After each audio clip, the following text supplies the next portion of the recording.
ಈ main road ಇರೋದಕ್ಕೋಸ್ಕರ ಪ್ರತಿಯೊಂದು ದಿನ ಬೆಳಿಗ್ಗೆ ಬಂದು ಕಂಪಲ್ಸರಿ ನಾನು ಒಂದು ವಿಸಿಟ್ ಮಾಡ್ಕೊಂಡು ಹೋಗ್ತಾ ಇದ್ದೀನಿ. ಏನಾಗ್ಬಿಟ್ಟಿದೆ ಅಂದರೆ ಇದು ಮೇನ್ ರೋಡು ಸಾರ್ವಜನಿಕರಿಗೆ ಭಾಳ ತೊಂದರೆ ಆಗಿದೆ.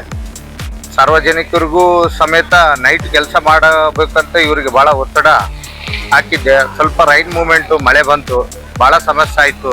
ಈ ಮೇನ್ ರೋಡಿಂದ ಒಂದು 100 ಅಡಿ ಪಾಯಿಂಟು ಜಾಗ ಹುಲಿಗಮ್ಮಗುಡಿ ದೇವಸ್ಥಾನದ ಮುಂದೆ ಭಾಳ ಲೂಸ್ ಇತ್ತು ರೋಡ್.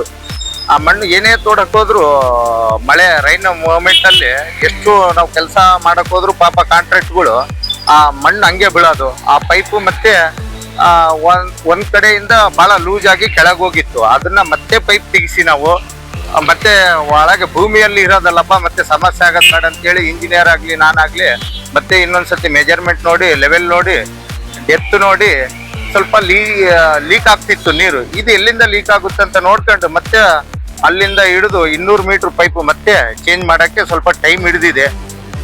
ಸುಮಾರು ಸತತ 1 ತಿಂಗಳಿಂದ ಮೇನ್ ರೋಡಲ್ಲಿ ಭಾಳ ಜನಗಳಿಗೆ ತಾಪತ್ರೆ ಆಗಿದೆ, ತೊಂದರೆ ಆಗಿದೆ.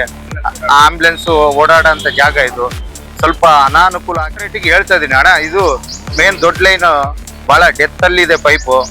ಈಗ ನಾವು ಹೊಸ ಪೈಪ್ ಲೈನು ಅಳವಡಿಸೋದು ಮತ್ತೆ ಸಮಸ್ಯೆ ಆಗ್ಬಾರ್ದು ಅಂತೇಳಿ ಅಲ್ಲಿಂದ ಇಲ್ಲಿವರೆಗೂ ಕನೆಕ್ಟ್. ಯಾಕಂದ್ರೆ 200 ಅಡಿ ಪೈಪು ಅಲ್ಲಿಂದ 200 ಮೀಟರ್ ಹಾಕಿದ್ದ. ಆ ಪೈಪ್ ಎಲ್ಲ ಡ್ಯಾಮೇಜ್ ಆಗಿತ್ತು. ಡ್ಯಾಮೇಜ್ ಆಗಿ ಏನಾಗಿತ್ತಂದ್ರೆ ಮಣ್ಣೆಲ್ಲ ಕುಸಿದ್ ಬಿದ್ಬಿಟ್ಟು ಕೆಲಸ ಮಾಡ್ಬೇಕಾದ್ರೆ ಮಳೆ ಬರೋ ಟೈಮಲ್ಲಿ ಅದೇನಾಗ್ಬಿಡ್ತು, ಎಲ್ಲ ಮಣ್ಣು ಕುಸಿದ್ ಬಿದ್ದಿದ ಮೇಲೆ ಒಂದು ಲೆವೆಲ್ಗೆ ಸೆಟ್ ಆಗಿಲ್ಲ ಪೈಪು. ಆ ಲೆವೆಲ್ ಸೆಟ್ ಆಗಿಲ್ಲ, ಅದು ಡ್ಯಾಮೇಜ್ ಆಗ್ಬಿಡ್ತು. ಡ್ಯಾಮೇಜ್ ಆದ್ಮೇಲೆ ಅಲ್ಲಿಂದ ಇಲ್ಲಿವರೆಗೂ ಕ್ಲಿಯರ್ ಮಾಡ್ಕೊಂಡ್ ಬಂದಾಗ ಪ್ರತಿಯೊಂದು ಓಡಿಯಿಂದ 6 ಇಂಚ್ ಪೈಪ್ ಹಾಕೊಂಡು ಬಂದಿದ್ರಲ್ಲ, ಇದು 10 ಇಂಚ್ ಪೈಪ್ ಹಾಕ್ತಾ ಇದೀನಿ. ಯಾಕಂದ್ರೆ ಮುಂದೆ 20 ವರ್ಷ ಪ್ಲಾನ್ ಇದು. ಬಳೆ ಪ್ರತಿಯೊಂದು ದಿನ ಈ 35ನೇ ವಾರ್ಡಿಗೆ ಪ್ರತಿಯೊಂದು ದಿನ ಗಾಡಿ ಬರ್ಬೇಕಂದ್ರೆ ಬಹಳ ಸಮಸ್ಯೆ ಆಗ್ತಿತ್ತು. ಮೇನ್ ಪ್ರಾಬ್ಲಮ್ ಎಲ್ಲಿ ಏನ್ ಸಮಸ್ಯೆ ಐತೆ ಅಂತೇಳಿ ಅಚ್ಚುಕಟ್ಟಾಗಿ ಹಾಕ್ಬೇಕಂತೇಳಿ ಪ್ರತಿಯೊಂದು ದಿನ ಬಂದು ವಿಸಿಟ್ ಮಾಡಿ ಅಲ್ಲಿ ಅಂಬೇಡ್ಕರ್ ಶಾಲೆಯಲ್ಲಿ ಎಲ್ಲ ನೀರು ಹೋಗ್ತಿದ್ವು. ಅದ್ರ ಬಗ್ಗೆ ಎಚ್ಚೆತ್ಕೊಂಡು ಇಲ್ಲಪ್ಪ ಇಲ್ಲಿಂದ ಇಲ್ಲಿಗೆ ಪೈಪ್ ಚೇಂಜ್ ಮಾಡಿ ಈಗ ಹಾಕಿದ್ರೇನೆ ಇದು ಸಮಸ್ಯೆ ಬಗೆಹರಿಯೋದು, ಇಲ್ಲಾಂದ್ರೆ ಆಗಲ್ಲ ಸರ್. ಇನ್ನೂ ಒಂದು 15-20 ದಿನ ಟೈಮ್ ಜಾಸ್ತಿ ಹಿಡಿಯುತ್ತೆ. ಹಿಡಿಲಪ್ಪ, ಸಾರ್ವಜನಿಕರ ಹತ್ರ ನಾವು ಕ್ಷಮೆ ಕೇಳೋಣ. ಆದ್ರೂ ಕೆಲಸ ಮಾತ್ರ ನಿಂತ್ಕೋಬಾರ್ದು. ಮತ್ತೆ ಹೊಸ ಕೆಲಸ ಸರ್ಕಾರ ದುಡ್ಡು ವೇಸ್ಟ್ ಆಗಬಾರ್ದು.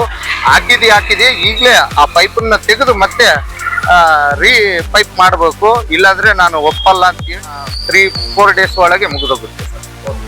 4 ದಿನಕ್ಕೆ ಸರ್ ಈಗ ಅವರೇ ವ್ಯಕ್ತಪಡಿಸ್ತಾರ. ನೀಟಾಗಿ ಆಗ್ತಿದೆ ಸರ್ ಕೆಲಸ. ಇನ್ನು 4 ಡೇಸ್ ಒಳಗೆ ಫಿನಿಶ್ ಮಾಡ್ತೀವಿ.